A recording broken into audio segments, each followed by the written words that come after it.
Hello guys, magandang araw sa inyo guys. Nandito naman tayo guys sa aking YouTube channel.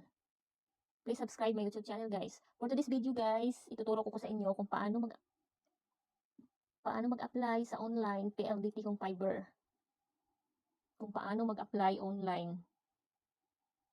Punta tayo dito sa Google guys. Ayun, click. I-search natin dito ang PLDT online application. Andito na pala guys, i-click na lang natin. Pupunta na tayo dito sa PLDT Home. https://www.pldthome.com. I-click lang natin guys.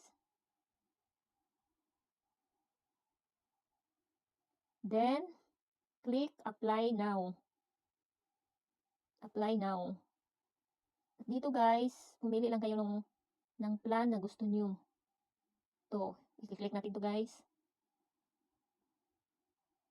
At pumunta kayo dito sa baba. At i-click ang apply.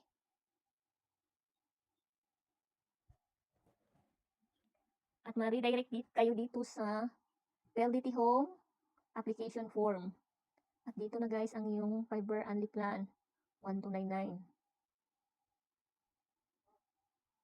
At dito guys, magpi-fill up lang kayo ng personal details. Dito sa first name, for example, Riza. Middle name, Cruz.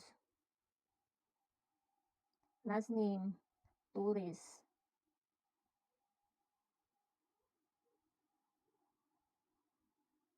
At ang email guys, for example, ito ang email ni Riza.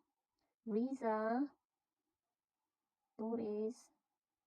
Example lang ito guys ha.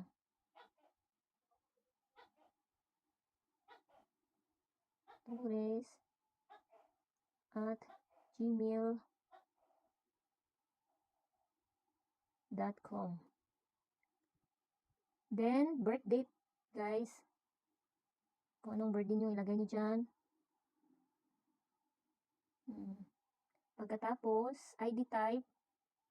Ilagay nyo lang dyan ang ID na gusto nyo. Pumili lang kayo dito kung anong meron tayo guys. For example, itong national ID. Then, ID number.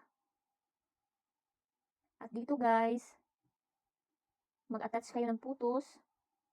Then, mag-selfie kayo sa sarili nyo together with your ID. Andito, i-click nyo lang kung anong uri kayo, female.